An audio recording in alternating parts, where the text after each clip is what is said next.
At what point in the world do you feel like terrorism really started in the scale that we have it nowadays? I mean, there's a line between like political terrorism that we think about, where like a nation hates a nation and infringes upon them, or like religious terrorism occurred for the longest time. I mean, the Crusades, literally. I mean, that's a whole nother tangent. Like that's religious wars because of terrorism. I mean, shoot, World War II started because of a terrorist attack, right? So it's always been around. I think the problem is we conflate terrorist attack with Muslim jihadist attacks now. Sorry, World War II or World War One started because of a Sorry, terrorist? one, Okay, World all War right. One. I was just making sure. I was like, what? I was like, Hitler's Blitzkrieg in Poland, September 1st of 1939. Famous terror attack. Like, do I not know history well enough? Like, what terrorist No, attack was sorry, it? France, The killing Archduke of Franz Archduke Ferdinand. Franz Ferdinand. All right, all right. We're here to talk about Iran. We're here to talk about the war in Iran. There's a war. Aiden, where's the war? The war is in Iran. How did we get into Iran? What's up with that? Who knows? Honestly, I think my gut instinct is to always say oil, but the White House has said regime change, peace in the Middle East. Iran's on the verge of having a nuclear weapon. Iran's on the verge of having ballistic missiles, ICBMs that can reach the mainland of the United States. Iran is the largest state supporter of terrorism, and that's why we need to go in and take them over. Yeah, the terrorism thing I get, the oil thing I get, but I mean, it's hard when your president runs on the platform of we're going to end the Ukraine war and then we're not going to get into war, and then we blow up a girls' school. I'm generally a pacifist. I don't believe in war in general. I mean, What? I believe that there are obviously wars that we do have to get implicated in. My point was going to be that I actually did agree and do agree with supporting Ukraine against Russia as an adversary. Although I do have genuine problems with the Ukrainian government and things they've done. I'm not saying I'm 100% a supporter of everything they do or anything like that. Um, I can be persuaded into believing that it is necessary for the United States to conduct military actions in other countries to defend or to prevent attacks from the American homeland. I do think that there are times when we should get into war. That being said, I don't believe this is one of them. Yeah, I'm with you 100%. I'm pretty anti-interventionalist. I don't really think meddling with other countries is the best way to help us. I mean, again, it can be sometimes, but like generally, not a fan. Especially not even interventionalism. We're not talking about you know political intermeddling right now. We're talking about just straight up war, right? So it's something even worse. You mean a special military? Sorry, according to our emperor of the state, Marco Rubio, it is comprehensive, intense military pressure. I also think we should make it clear since this is the first episode, we don't support either political party wholeheartedly. Like this podcast is not an endorsement of either political But party. we will take money from both. We will take money from both or any foreign nation that would just fund us. Anyway, what led up to this conflict? What led up to this conflict? Obviously, you have the Iranian nuclear deal in 2015, 2016 that fell apart. You have the renegotiations of the JCPOA in 25, and then obviously early this year. Iran, they're weakened by sanctions. They're weakened by the fact that most nations don't like Iran. They're a rather violent nation. That doesn't mean they're an uncivilized nation by any means. Obviously, they have a theocratic government, which you can agree or disagree with. Most people fall into the disagree side for those pesky little fundamental rights that women don't have. But Aiden, why don't you tell us a little bit about Iran's development? Yeah, so Iran has, believe it or not, a little over 87 million people. Actually, 80, is that real? 87 million? 87,312,000 people, according to Britannica. Um, Also a quarter of their population is under 15 years old. 20 Well, that kind of makes sense, though, right? It's like, well, I guess that would make sense if Well, your average age was like 60. you would think because the younger population would tend to have more people in it than older. Yeah, because it's supposed to be like a triangle. Yeah, I'm not sure how that compares to other nations. I just want honestly, that statistic is only to point out that if we're indiscriminately bombing a country with nearly 90 million people in it, 1 in and 4 chance of hitting a a 1 in 4 15-year-old. chance of hitting someone under 15 years Yeah. old. Also important to point out, 92.8% of males in Iran are literate, and 85.1% of females in Iran are literate, which I can read. honestly, that disparity is not nearly as big as you would expect it to No, be, I would expect it considering to be way bigger. um, Although they do have, I mean, it's tragic that a girls' school was hit like in the first wave of attacks, but I mean, they have girls' schools. I looked it up. Population wise, it's more populous than the United Kingdom, France, South Korea, Spain. Holy cow. It's next to Vietnam. I think the population density was something like 138.1 or 2. I mean, that's a lot of people. That's a very dense nation. Yeah, I mean, it's not a small landmass either. Like, it's a pretty big country, objectively. Um, Gray, I don't know how much you know about I didn't know much about the Human Development Index before researching this. What is the Human Development Index? It sounds like something out of Terminator. The Human Development yeah, that's exactly what it is. The Human Development Index is produced by the United Nations, specifically the Human Development Reports, or that's where it's cited from, humandevelopmentreports.org. Um, and I quote, "The HDI is a summary measure for assessing long-term progress in three basic dimensions of human development: a long and healthy life, access to knowledge, and a decent standard of living." I don't know the full depth of how they create the HDI. I do know that they're for a long and healthy life, they're measuring your average life expectancy in the country, and for access to knowledge, they're looking at literacy rates. And then I know they have their own unit of measurement for like household income or personal income. Okay. But that being said, Iran ranks 75th out of 173 countries.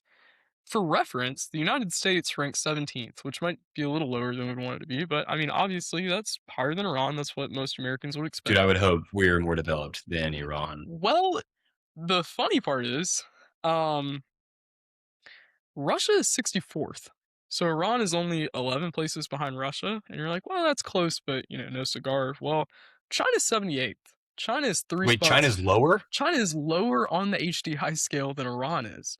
Iran has consistently moved up the scale in the past almost 30 years now. They only had 2 or 3 years where they actually went down and it wasn't very significant, and then they popped right back up the past couple years. Mexico, U.S. neighbor, um, part of NAFTA or what used to be NAFTA, 81st. That granted, that actually doesn't surprise me that much. Mexico is like, dude, I feel less safe in Mexico than I would Iran. Like Iran's actually not bad, especially northern Iran. Like it's actually kind of nice, but I can't speak to. I've never been to the capital, but uh, the Kurdish area. Yeah, so Gray, you've actually been to Iran. I have not. I have not been in Iran. I have many contacts, and I've FaceTimed many a times in Iran, and it's fun. It's nice. Um, I have many of my close friends, by the way, who still live there, so I've skin in the game. Another close by war, as not close by, but another regional war, Ukraine is actually 87th on the HDI scale, which is what, Thanks to Iran's 12 higher than like, spots? yeah, that's kind of surprising. We've been trying to make Ukraine, I say we, Ukraine has been trying to make Ukraine a part of NATO for quite a while, especially prior to this conflict and, well, during this conflict, so they get US NATO protections. Um, they're 87th on the Human Development Index. So, two allies allegedly of ours, I mean, Mexico is certainly an ally of ours. South Africa has good relations with the US, obviously. They're 106th on the HDI scale. Granted, again, South Africa, you don't particularly think of as being like a bulwark of humanity. Other than that apartheid thing. That apartheid thing. India and Pakistan. India is 130th, Pakistan is 168th. So on the out of the countries I've mentioned, the US, China, Russia, India, and Pakistan all have nuclear weapons. Out of those, Iran is second or third, sorry, excuse me, third on that list, only behind the US and Russia, and it's relatively close to Russia. what implications do you feel like that might have for the U.S. rhetoric or the Trump administration's rhetoric around not allowing Iran to develop a nuclear weapon? Yeah, we were talking about this earlier. So apparently, I had never heard this before, but apparently there is an argument that there it isn't like in this undeveloped like desert, and there's a danger to having an undeveloped nation have such a powerful weapon, like almost the. I think it's like the Arthurian argument where King Arthur's too young to have the sword. Yeah, I absolutely. And one thing to be said for Iran, and not that I'm in any way defending the Iranian regime, but Iran is developing a nuclear weapon pretty much entirely on their own, to my knowledge. Because I mean, if any other country helped Iran develop a nuclear weapon, they'd be sanctioned from now to high Could you heaven. imagine the freaking powers that would come down to some country helping Iran make nukes? Holy cow! Any country that can develop a nuclear weapon on their own, especially going against like Israel and the US and all of their allies while doing so, is a pretty developed country. Yeah, yeah, no kidding.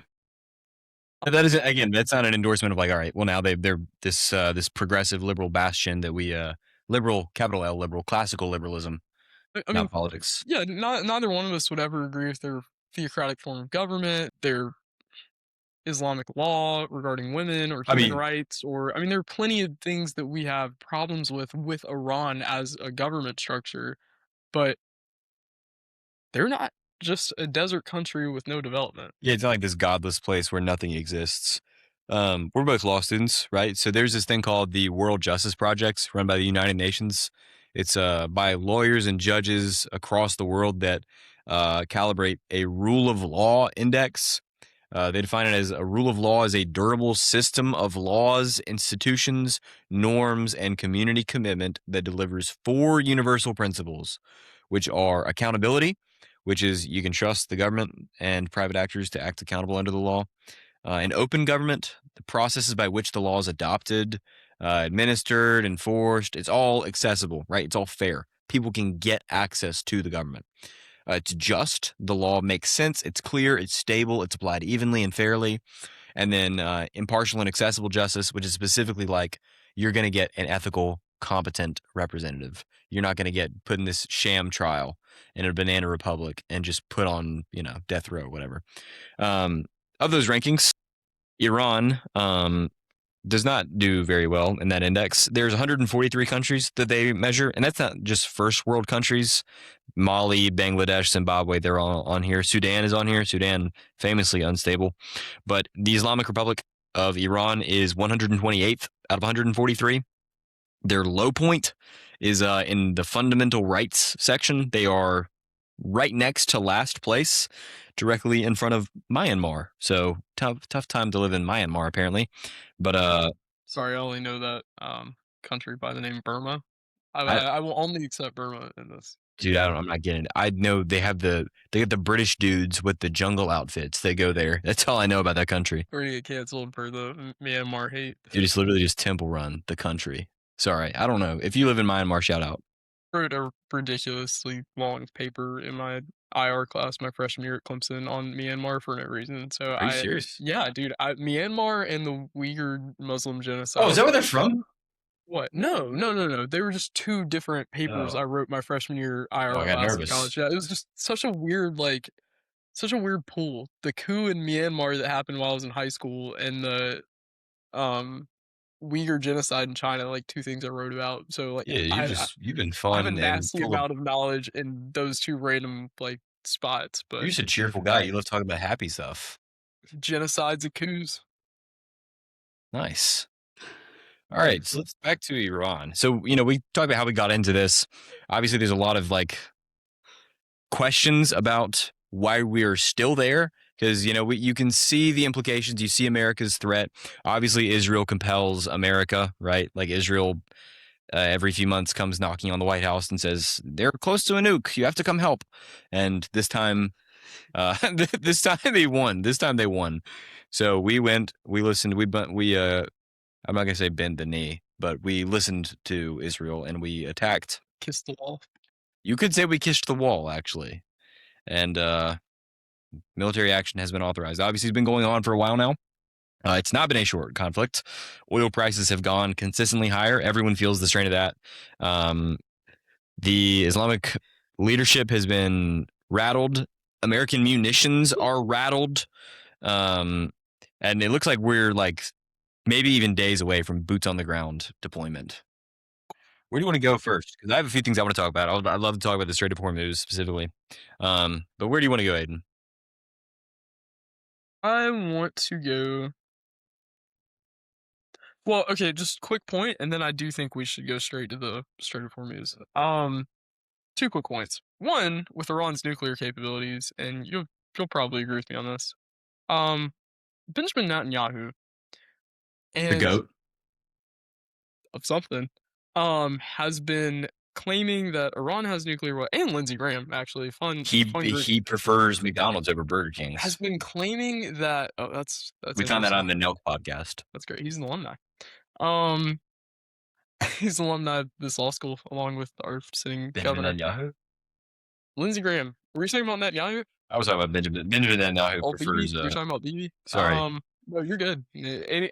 Any shout out to BB is fine on this show.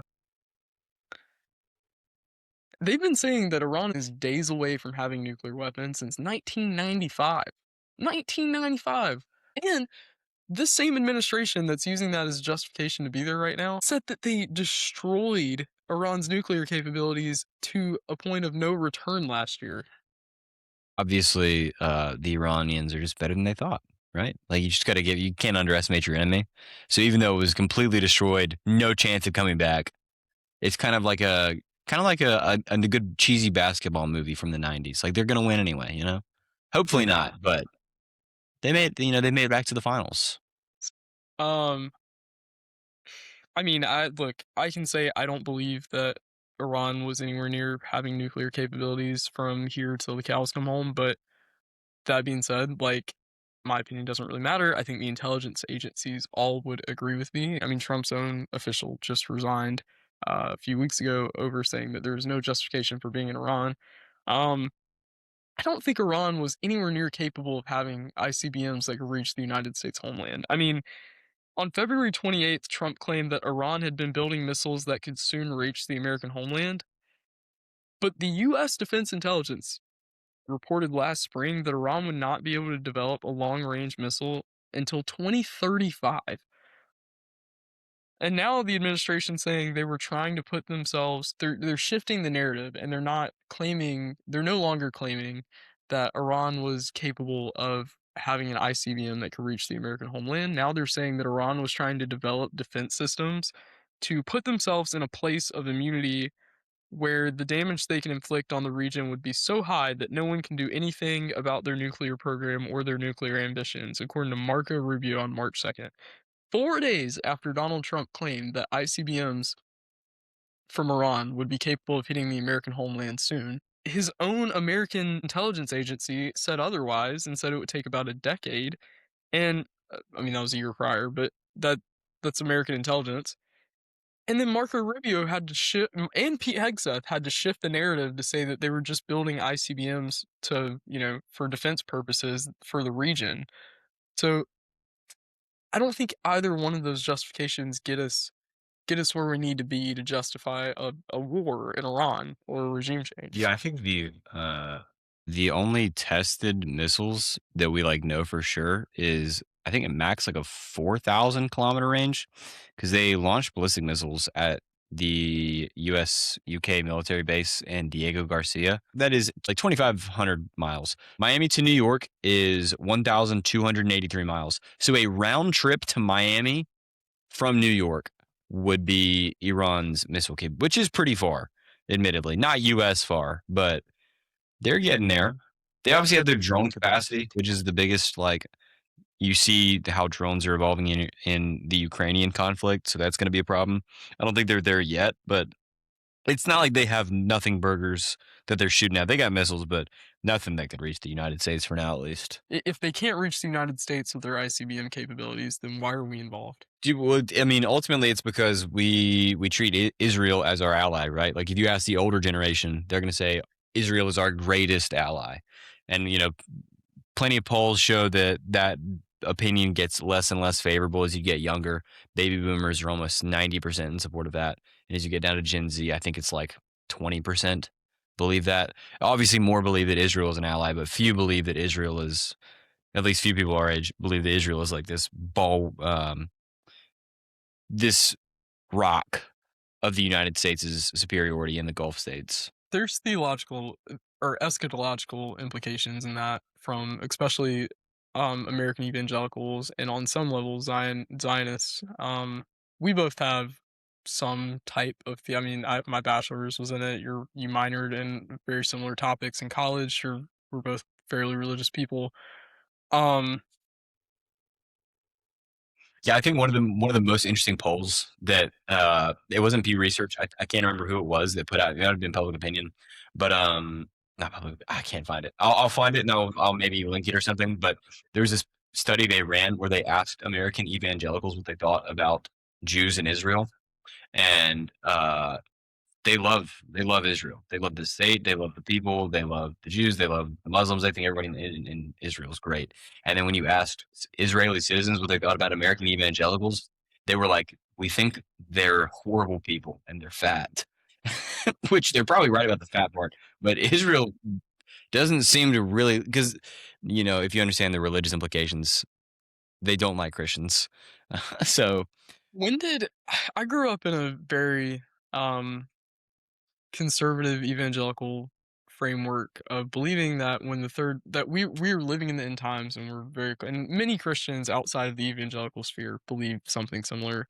It's been since the early 80s and we could get deeper into that later, but since the early 80s American evangelicals have kind of concentrated on the right and have created this narrative that the third temple would be built in Israel, in the Holy Land, in Jerusalem, and that on the Temple Mount, where Dome of the Rock currently sits, and that this would bring about the Antichrist, the mark of the beast, and the end of the world, along with the it is rapture. crazy. That being said, when I was younger, it really felt like I don't know if this is just my own family, my own experience, or if this really is a culture shift, but it really felt like even in that framework, they were pulling for someone to come along to prevent this from happening. And now it almost feels like they're trying to incite this happening. They wanted Trump to move the US Embassy to Jerusalem. This is real rhetoric I've heard. When he moved the US Embassy to Jerusalem from Tel Aviv in his first administration, they're pulling for some incitement of Jesus's return. But with Jesus's return comes, in their framework, comes Armageddon, the end of the world, mark of the beast, the Antichrist, the third temple being built, and all of those things. Have you noticed that shift? I'll be real with you. I have not heard that once, but it comes from different places. So, like, I think what I've heard, like, eschatologically and teleologically, you have obviously of the end time theology that's different. When you talk about Israel specifically, I've heard dispensational theology be the prevailing theme, right? Like God's true people, God's chosen people are the Jews, and that is ethnic Jews and religious Jews. It's both. And people that study this theology, they can't even come to a consensus on what is a Jew.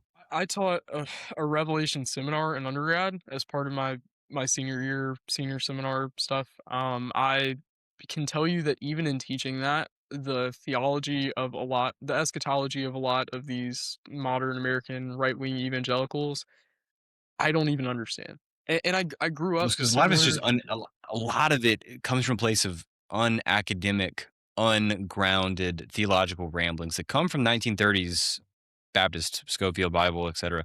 And look, I'm a Baptist. I love the Baptists, but you know, we study church history in my church. We review what fathers have said. We review what other people have said. We review the scripture critically, not just from this kind of emotive, almost like I know they're on opposite ends of the traditional modern spectrum, but it's almost the same level as like this non-denominational slop. Well, and I don't want to. Again, we're both religious. We're both Christians. We both have studied this academically at some Yeah. point in our careers. I'm not trying to harp on anyone's specific eschatology. I just think from the perspective of this podcast and of our academic opinions and whatever we're doing here, like we can't shape American foreign policy based on some niche interpretation of Revelation or any religion's interpretation of the end of the world. Yeah, I think a lot of what unfortunately, I think a lot of the reason that America is so allied with Israel obviously has to do with the Abraham Accords and post World War II sentiment and this kind of like um, rallying back from the Holocaust, which is honestly America's relationship with Israel could be said politically in the grand scheme of world history to be one of the main reasons why America has become the global superpower of the 20th and 21st century. But you if you want to look at the particulars, especially now that popular sentiment has changed, now that Israel has changed its identity from a refuge for Jews to just a Middle Eastern power, you know, it's hard to ride on those same justifications. Great, this is my transition back into our topic of Iran.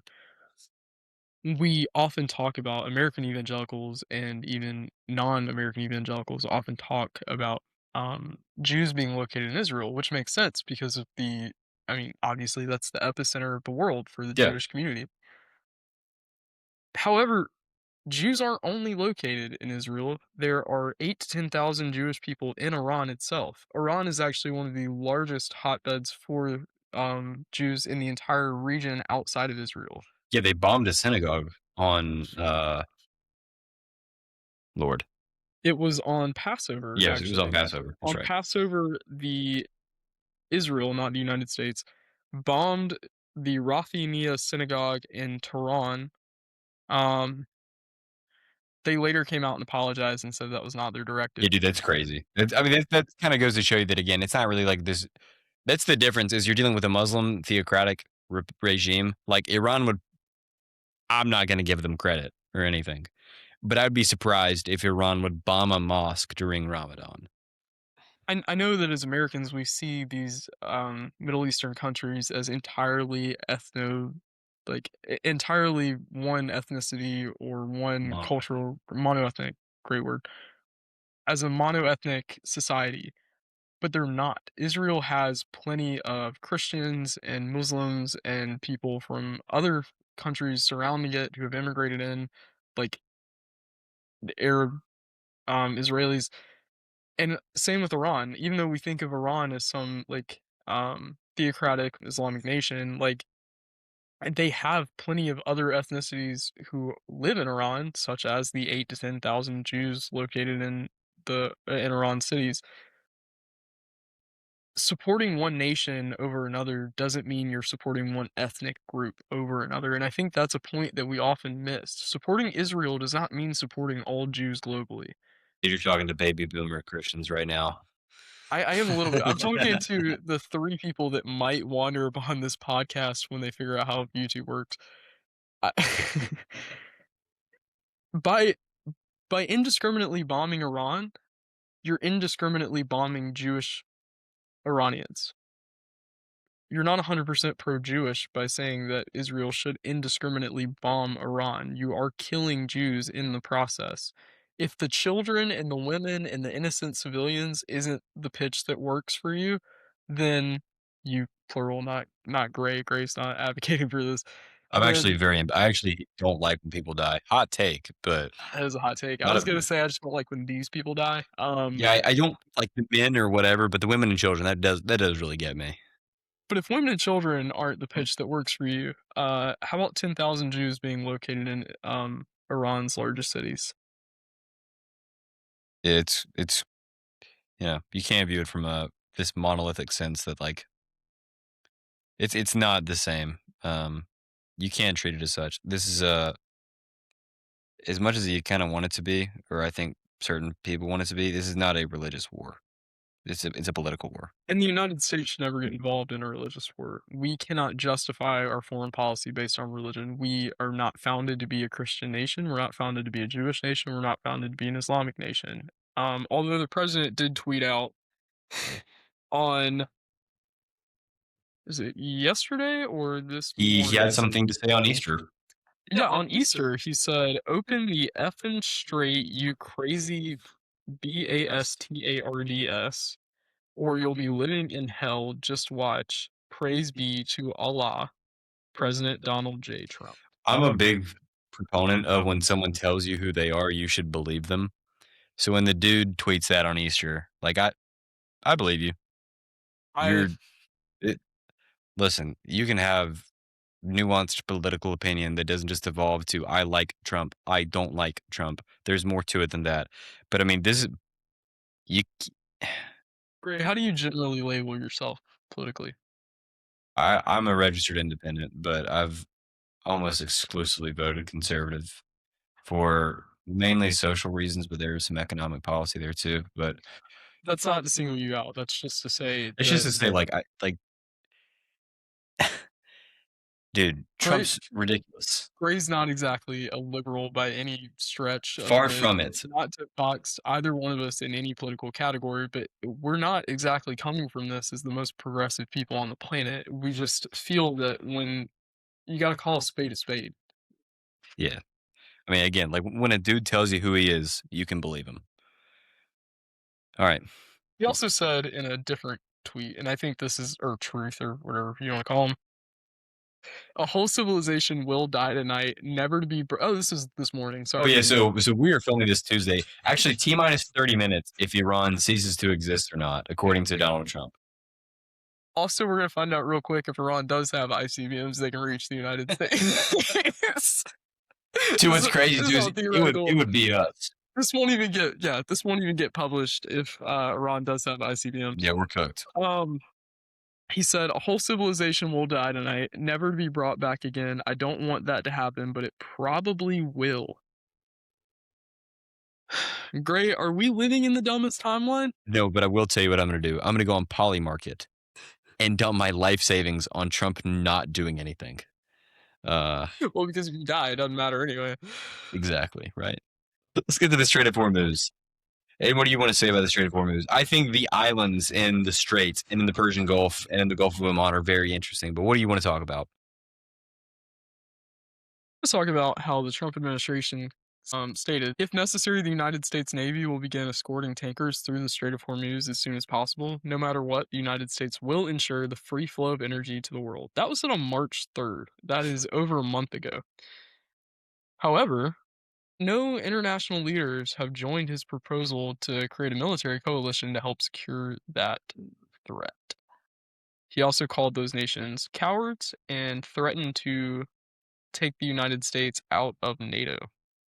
Dude, I think if we listen, the WHO, like we already pulled out of that, obviously, which I think that was a stupid decision.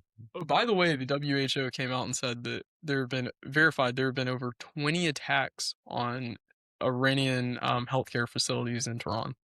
Yeah, so we're not looking great. But NATO, that'd be crazy. I mean, holy cow. That's like for the small price of what, like 300 million annually, we own the world's military industrial complex. To lose that would be ridiculous. We defeated the USSR using essentially NATO solely, and to give up our hegemony in the world is kind of Yeah, dude, it's like the mob boss with his. It's like, gee, all I have is complete control of New York City, complete control of all the bootlegging industry, the munitions, the guns, the crime, the drugs. It's all mine. It's just not enough. It's just not enough. let's just get rid of that over a war that we started via a country that we solely fund and protect. It's like getting rid of that whole crime empire and trading it for a 7-Eleven. It's like, you know what? Maybe it wasn't worth it. But And again, I don't mean to I'm not trying to diminish the, like, fact that I don't believe Iran is a great nation on its face. I think they have a lot of, like, fundamental issues. I don't think that Israel is necessarily a bad nation on its face. I'm not attacking Israel by no means. there's nuance to this, The right? There's not good guys and bad guys. It's war. nuance is the only point I think either one of us is trying to make, that you can disagree with Iran, you can agree with Israel, and you can disagree with the US's involvement in being here in the first Yeah, place. maybe you can't blanket agree with Iran, but you can at least agree that like a sovereign nation probably has the ability to govern itself to an extent, or you can agree with, not getting your hospitals and your schools bombed. Like it's a reasonable position, I think. Of all people, I heard Tucker Carlson make the point on his podcast that whatever you do to someone else will be done to you. Like if you bomb women and children indiscriminately in the Middle East, it will come back and it will bite you and it will be done to you and your nation. Something crazy happen? 6 minutes ago, Trump agrees to 2 week ceasefire with Iran if Hormuz is reopened. So this is just an oral agreement. He said he would agree to suspend attacks for 2 weeks if they open it, which means he's backing off, I guess. Well, not if they haven't verified they're gonna reopen it. Well, we will see. We will see. We will see. He posted that update at 6:32 Eastern. Hey, what's that bright light outside? Jeez, what? That sun's getting awful close, isn't it? I thought it was nighttime. All right. All right. I want to talk about the Strait of Hormuz, and I want to talk about the islands in Hormuz. I think this is really interesting. Aiden, did you know that there are a lot of islands in the Persian Gulf and the Gulf of Oman? Great, I did not know there were a lot of islands, and, the only island I've actually ever been to is Little St. James on, Well, these are not nearly as nice as Little St. James or the Virgin Islands. They might be as wealthy because these islands are the primary oil depots for Iran. I didn't know this, but specifically Karg Island is Iran's biggest oil terminal. It is huge. It has a massive oil storage platform. It has a massive export terminal, and then it has its own like air defense area with an airstrip and yada yada. But Karg Island specifically, which is the deepest point of the Persian Gulf. It is literally the Strait of Hormuz is this little tiny entrance between Oman and Iran. The Strait of Hormuz, by the way, is called the Strait of Hormuz because there is Hormuz Island, which is in the strait. By the way, Hormuz is just kind of an observation point island. There's nothing really crazy going on there. But directly next to it is Larak, which is a observation island, but it's used for ship inspection. And directly beneath that is this massive island called Keshem, which is a really, really militarized island where they can launch offensives from. They have bases. They also have, apparently, they have civilians living there, though that might not be accurate. I've seen conflicting reports with Bloomberg and New York Times about that. Then deeper into the Persian Gulf, you have these other 3 islands that are in an Iran-United Arab Emirates territory dispute that all have military and civilian outposts littered around the island. Great, why do we care about this? We care about this because when you try to navigate the Strait of Hormuz to get oil, you're going to get it most likely from deep in the Persian Gulf, near the deep in Iran. You're not going to get it at the very tip. The strait is just merely the highway, but it's not where you get the oil. Oil storage is deeper. So to go deep, you got to get into Iranian waters next to Iranian outposts with Iranian weapons. And that's why these ships can't just sneak in and get the oil and sneak out. Great, why do we need the Strait of Hormuz? We need the Strait of Hormuz because 20% of all of the oil in the world come from these Iranian outposts. How much of that's produced by Iran? And I think it's like 5%. I could be wrong. Of global oil? Global oil is. I think global oil, it's sub 10%, I think, but I think it's a little bit higher than 5. I got to get the exact number. I also think Iranian oil cannot actually be used by the United States. I think it's a different type of oil that isn't actually usable. Yeah, so there's a distinction between refined oil and crude oil. We need both, obviously, for different things. Iran produces crude oil primarily. That's like its global market position is all about its crude oil. I'm not going to get into like the nuance of it, but we use that crude oil for a lot of really, really important things. But not gasoline in cars, correct? Not directly. However, the oil prices is going by that so the oil price affects gas. Oil prices are based around how much a barrel of oil costs. Crude oil prices factor into that, even though the refined oil that gets filtered in with ethanol and refined into petroleum gasoline, it's kind of different. It could still technically be used. It just has to go through more hoops, things that are not economical to us. Same way with like rare earth minerals. We have access to plenty of the rare earth minerals that China does. However, China's depositories are much more valuable because they have the refineries set up. So that leaves Iran with these islands and these refineries and these depositories and all this oil, and all of it has to go through the Strait of Hormuz. Great, what do we do about it? The practical reality is to win the Strait of Hormuz, the Trump administration has talked about launching attacks, and apparently earlier today they actually did launch an attack on Karg Island, that deep, deep island with all that huge oil storage, which would be good.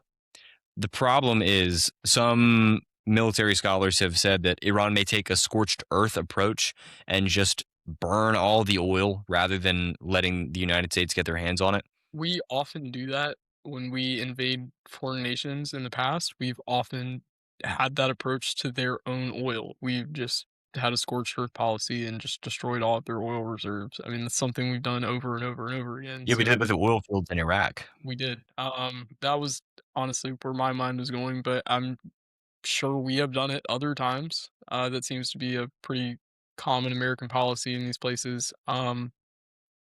I don't know if it matters if they do it first. I think it's something that we likely would do anyway. Um, that's speculation. I don't know. We do need oil. I'm not trying to say that we just. This is a different administration. Yeah. We don't know what this administration's approach is or will be going forward. Um, but from what you've laid out, we need the strait to be open, and we indiscriminately bombing bridges, as the president of the United States said on Easter and this morning, probably isn't the way to go about it. Yeah, if we decide to really escalate into mainland Iran, it could be kind of cataclysmic because mainland Iran, sure, it has Tehran, it has a lot of their major important facilities. In the grand scheme of things, these islands are pretty small and pretty insignificant, if not for the oil reserves. What makes them so kind of dangerous is if we elevate in Iran, mainland Iran, that is, it doesn't change the fact that to reopen the Strait of Hormuz, we'd really have to capture the entire cluster of islands. The Washington Institute, there's a scholar they have, Farzin Nadimi. I don't know if I said that correctly, but when asked about Qeshm, Larak, some of the islands I didn't mention, he said we would have to take all of them. And there is in a non-insignificant number, there is at least 7 or 8 that are crucial that you have to navigate directly around in order to get ships out there safely because of the water depth. It's a high risk, high casualty undertaking. It's a direct quote from him. And some ships, by the way, like American ships have kind of been frozen, but certain ships have taken the opportunity when they have made it past these deeper islands.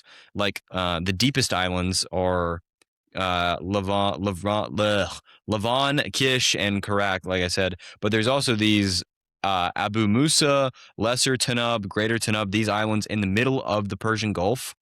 Ships that have made it past these, some of them have just made a run for it and just booked it around Hormuz and the most northern islands, or I guess not northern, technically it's furthest east, but it's the most shallow of the islands. They just booked it Yeah, because Trump actually called for people to do that. He said that they need to basically grow a pair and just go through it. Trump's policy was they can't shoot all of us. Well, because he's not on the boat, but Yeah, and for some of these people, it's worth it because when oil prices get to $110 a barrel, and I want to put this in reference, before this started, we were looking at like mid 30s to mid 40s. right, I will say, and this is an unethical quip here. I noted you this earlier when we were getting food, but almost all of my money in the stock market is in defense right now. Somehow, He loves war.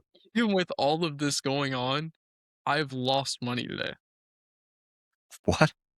I've lost money today and I'm only saying that to say, if we're gonna go to war with Iran, can I at least make some money in my Come stock? on, Lockheed, help a brother out. If Raytheon isn't creating like great, like groundbreaking nuclear, I don't want it. I need our vast audience to support my stock portfolio by buying stock in Support all of our. Lockheed Martin. Yeah, Support Aiden. exactly. They go hand in hand. I'm not pro war. I'm just not an idiot. He's pro So money, which is what this whole thing's about at the end of the day, right? Like you can call it whatever you want to call it. You can call it pro-Israel defense, defending our ally. You could call it an usurpation of terror in the region, or you could call it a huge shopping spree to go get some oil. No matter what it is, we're deeply intertwined now with Or this we can talk a sandpit. we can talk a big game all day long about whether or not we should be in Iran and how there are all these reasons that we shouldn't be there, but the Dow crossed 50,000. And you know what's great? The Dow wasn't even enough to save her. No, her portrait was in the trash bin at the, DOJ, like, the next day, I I think it think. was the second the Dow went red, Pam Bondi lost her job. I don't know what the sitting attorney general of the United States has to do with the Dow, but I do thoroughly believe that, as long as the Dow's over 50,000, we should be fine, right? She's 60 years old. Gray has fun story. Gray's actually had lunch with Pam I Bondi did, before. I did. It's a long story. We're not friends, but it was a mutual connection, and she was there, and it was Zaxby's, and I when I was sitting across from her, the only thing I could notice the whole time was like her face looks really young, a lot of Botox, I guess, but then like from her collar down, she looks like she's 60. We're so not full of it. Gray actually has had lunch with Dude, Pam Bondi. it, This is not a joke. Like we have some weird like relationships to this kind of stuff, but I don't know.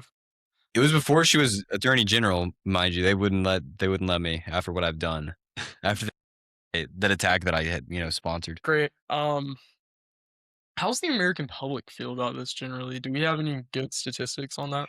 We do. Good question. It's almost like I told you to set me up for this one. So Pew Research, which is a pretty dependable research center, they do a lot of polling and whatnot.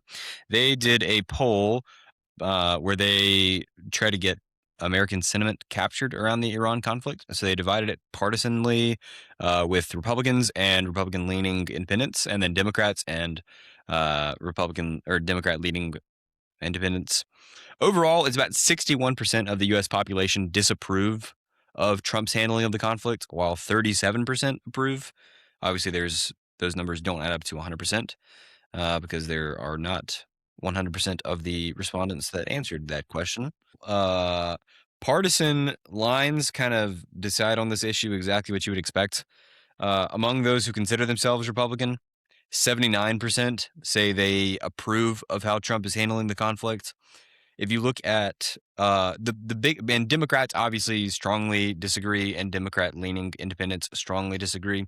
The really interesting group in the American political landscape that that has nuance about this opinion that's kind of split is Republican-leaning independents are split 52% agree with Trump's action and 45% disagree. For whatever reason, it's really, really tight among conservative independents. And so you have to ask these questions like, all right, well, what does that lean into, right? Obviously, there's kind of a fracturing in the Republican Party right now with you have America First that's kind of got that more controversial lean with its influencer base and whatever. I'm hesitant to ever say fracturing in the Republican Party because I've heard too many liberal pundits in the past decade say that, the MAGA fever is broken. This is going to be the issue. The Epstein file is going to be the issue that breaks Republicans off from Trump, that gets him not reelected, I'll be that honest. gets I him. think Epstein did it. I do think Epstein did. I think MAGA has become very, very unpopular in the Republican space. I think people who still identify as MAGA obviously still support him. I think it's the issue is always going to be the non-MAGA Republicans. If that group is expanding, obviously he's losing his base. I don't think that I think there are plenty of Republicans I think the majority of Republicans, I don't know if it's enough or not, but I think the majority of Republicans are gonna come away from this and say, "You know what? I don't agree with forever wars. I don't agree with getting involved in Iran, but I hate the other side more. I'm still gonna vote for him." Yeah, I mean that's what you saw with the last few elections, right? It's like lesser of two evils, and it's a shame. It is interesting to note the political nuance of I it's I guess my point is just that is the partisan split in Iran actually relevant to foreign policy? it may be, but one say what you want about Trump, he has pretty tight hold of the reins on the Washington Republicans. For the most part, all the Republicans in Congress, all the Republicans in the House, they just kind of bend the knee to Trump. And you see it with his cabinet, right? Like I mean, Christy Noem obviously got axed, which I don't think a single person cried for. Pam Bondi just got ironic. It's kind of funny that he's getting rid of all the women in his administration, which is No, why would he do that? I don't obviously it's because he sees flaws with their character. Because Trump is of great moral character and he is very discerning as well. I think it was he saw the Dow drop. I think, dude, we were talking before the podcast about but every time Trump tweets, there's like massive insider trading on Polymarket or Kalshi or whatever, and you just see whenever he makes a decision, the markets flip. I guarantee that he saw his numbers started to go down, and he was like, "I'm just gonna put everything on Pam Bondi getting fired, and then I'm gonna fire her." I think oftentimes public opinion either I can't give you a good breakdown of whether or not public opinion shifts with Trump or whether or not, like based on what he does or whether or not he shifts with public opinion. I think it's a mix of both. I don't know which one's more predominant at this point. I think he's the one thing I can say for the guy. He's so good at creating rhetoric that his base supports, Yeah. and then it gets watered down to the general American public, and during the election, I mean, I was hearing family members of mine who are not very MAGA they're Republicans, but not very, like, MAGA-centered Republicans, who shifted their own minds to some watered down version of some super concentrated, almost QAnon conspiracy theory from that had happened a few months prior that at this point had been you know, um, the rhetoric had already shifted enough to like convince middle Americans.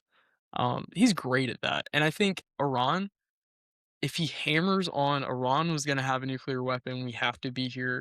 I think his base is going to support a religious war narrative. I think the general American public will only fall behind and Iran was on the brink of having nuclear weapons. What do you think? No, I think that's true. I don't really have anything to add. I think you said pretty much what I was thinking exactly. I'll tell you something else I want to talk about on the Iran topic. I want to talk about the pilots that got shot. That plane, the F-15E that got shot down, which is like a fighter pilot plane that was over Iran on Sunday, and it got struck down. It's the first time a plane like that has been struck down in over 20 years. So this is not a common occurrence for us to lose men over enemy territory, but it did. Two military personnel were on board, ejected, and the pilot got rescued same day, but the weapons operator did not. He got stranded in like a kind of rando section of Iran where there's not really a large population, kind of mountainous, kind of deserty. So rough spot to be in. He had a pistol or a handgun and a like signal beacon. That's all he had. And when Iran found out what happened, they ran a campaign on their social medias and on their state television with a $66,000 bounty, or what's the equivalent of $66,000. It's actually crazy because I would think it would be more than a year's income. I don't know. Like if you're Iran and you're framing the Americans as these like they're coming to kill us. Here's some money. Go find it. Like you think it'd be more money than $66,000. I don't know. So they start looking for him. There are videos that we have that have not been verified, mind you, but there are some videos that show armed civilians searching where was the crash site, which is around like the southwest region of Iran. The dude, while like bleeding out and shredded from the crash, got himself up on a mountain, wedged himself inside like this crevice, and started toggling the beacon on and off over a period of time so he wouldn't alert the Iranian officials as to his location, but he would still be able to ping the United States and let them know where he was. And it worked. U.S. verified his location. Iran couldn't tell. And then it gets like, this is the movie crazy level part. So not only did he make it to this mountain while he was injured and have only a pistol and this beacon and get himself in this crevice, then we start launching like misinformation operations where Trump goes on, because we've been nothing but kind of hating on the administration all podcast, so we'll give them their flowers here. They went on media and said like, hey, we've got him. He's home safe. We did not have him, but they wanted the Iranians to think we did. And the CIA launched a deception campaign in Iran that was like, hey, the Americans got him. They're exporting him on the ground right now. We need to go make sure that no ground transport gets out of the country. And so all the little dudes with their AKs that were trying to get 66 bands started running around to road blockades to look for Humvees, when in reality, it was 155 aircrafts participated in his air evac. 4 bombers, 64 fighters, 48 refueling tankers, 13 rescue aircrafts, and it was even more than that, but like it was a crazy exfil, and they got him out. We didn't make it out casualty free. They got 2 US C-130 military transport planes and 2 Black Hawk helicopters, which are pretty iconic. Hopefully, this doesn't need to be said, but as much criticism as we give the administration, I first and foremost am an American. I love my country. But that being said, seriously, that's awesome. I'm super proud of us for getting him back. All the work me and you personally did on this. I'm proud of us. I thought we did a great work. But genuinely, like, it is an amazing effort. Anytime an operation like this has to occur, whether it be this or SEAL Team 6 assassinating Osama bin Laden, or even the Berlin airlift, like, these incredible feats of saving either US soldiers or helping civilian populations in times of crises are some of the greatest things we do as a nation. And I think the times when us and our allies accomplish seemingly unachievable things, it makes for great stories and makes me proud to be an American. Yeah, the General Frank McKenzie, who's a former commander of the U.S. Central Command, he commented, like, we did lose a couple aircrafts, but he said it takes a year to build an aircraft. It takes 200 years to build a military tradition where you don't leave anybody behind. And, like, that's kind of corny, but it does make me, as much as I don't like the fact that we're in Iran, it makes me proud that we got the dude home. Like, that's so sick. We rescued the dude. His family is not going to be grieving. Soldiers fight the wars of politicians. Soldiers should never be blamed for doing their job. Obviously, so long as they're not committing war crimes. Hear that? Aiden is just following orders. We know where he would stand at the Nuremberg trials. Do not quote me on that. But the most out of context. But again, whether I believe a war is justified or not, whether I believe we should do something or not, that is our deal with the politicians that create these in the first place, never the soldiers who fight in those wars started by other men. Yeah, and great story. What's funny is in Iran, they're framing this as a victory for their state, because they said that they have been the export of the soldier was completely foiled because they destroyed 2 helicopters, 2 transport planes, and they shot down a drone too over Isfahan while it was searching for the missing airmen. So we lost 2 planes, 2 helis, and a drone, but we got the guy. And Iran takes that as a victory, but we also take it as a victory. So if you think about it, we should all just be friends and, like, go eat goldfish and apple juice and stuff, I think. I wish it was that simple. I really do. I mean, it is that simple. We could just call a truce right now. Say, whoopsies, didn't mean to bomb you. Didn't mean to kill 175 civilians at your elementary school. Yeah, Aiden has strong thoughts about war, obviously. We've learned from this brief segment. But you know what? That's good. I think we had a good conversation about Iran. I feel like we hit some big issues. We talked about public sentiment. We talked about the beginning of the war, the conflict. We talked about the Strait of Hormuz. We were able to talk about this soldier here, a few other topics. So I'm happy. Are you happy?